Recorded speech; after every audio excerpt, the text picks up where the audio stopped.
How does the church recruit? I've seen your show, and I know they target celebs and family members. How do they recruit randoms? Well, if you go on a public street where there's a Scientology building, you'll see they set up these stress tests. And they invite people to come in for a free personality analysis? Well, the first thing is you have free personality test. And in that test, it's 200 questions, and it's called the Oxford Capacity. OCA. Yes.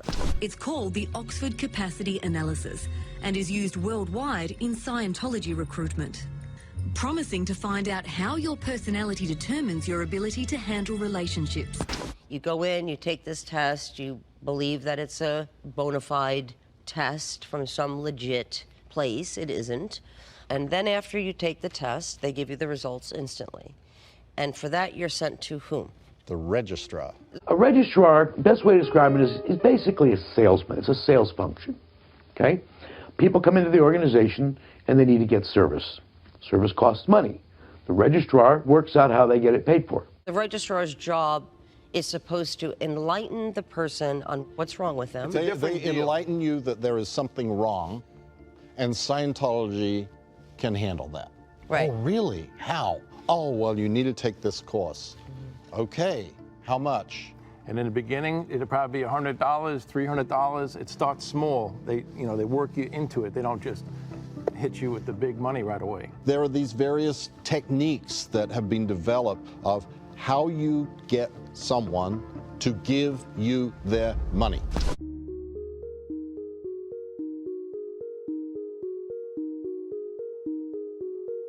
Everybody has money or access to it. I wish you could see.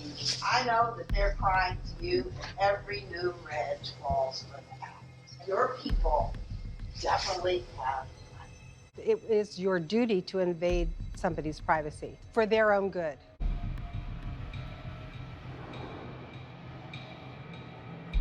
They will get in their face, and you hear lots of stories about these registrars that do outrageous things and say outrageous things to people. Yeah, the key word is ruthless and never give up. I mean, they don't care what duress they're putting you under. What happens, the regis will go to your house unannounced, as you have experienced, and they won't leave. It's not like, oh, it's 11 o'clock.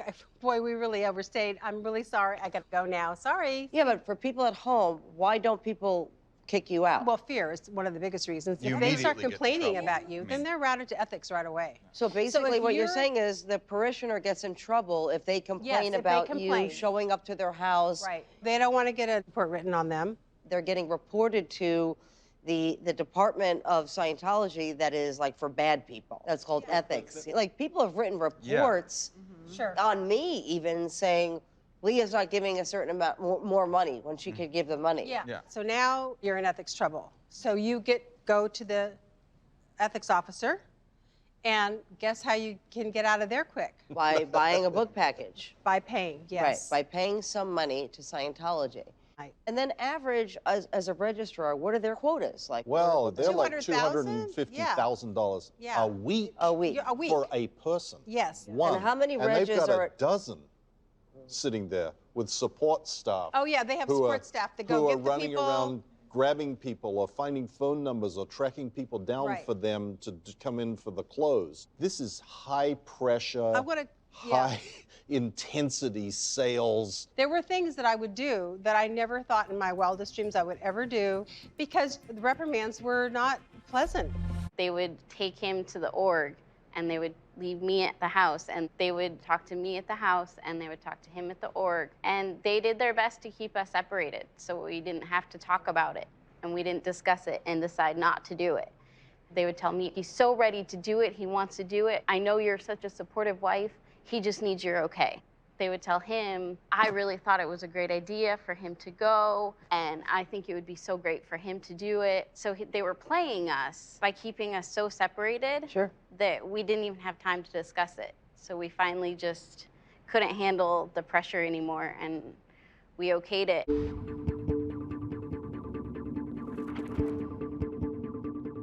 He basically said, if you don't do the life repair, we're gonna have to get a divorce. Which means separating us and our kids. How old were your kids at this point? At this point, they were 8 and 4. Basically, after he told me I had to, we went in. They do all those questions and stuff. I couldn't do it. I was crying, leaving, because I felt like I was being forced to do this so that I could keep my family together. I was told, though, as I was leaving the org by the registrar that, you know, I can use the money in my next lifetime. Shut. Oh. I can't. That's ridiculous. I want you to just seriously, okay, it's just me and you talking now. Yeah. A person looked at you and said, literally, you can use this money your next lifetime. Yes.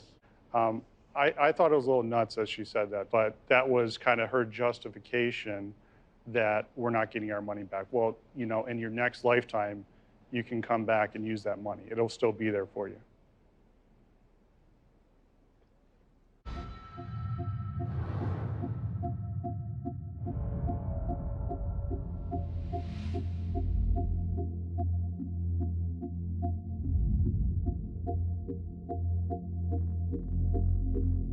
They put out issues about Sea Org members that say they have a When they 21-year die, leave of you have a absence 21-year and that leave their of absence. folders are to be stored and kept in safekeeping for their return.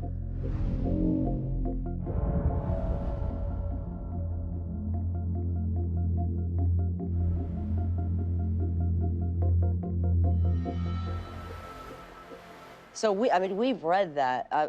I've just never heard anybody actually say it. Well, I've never heard anybody justify it as to, we're not giving you money back, we're doing you a favor so you can save it up for next lifetime. That is, wow.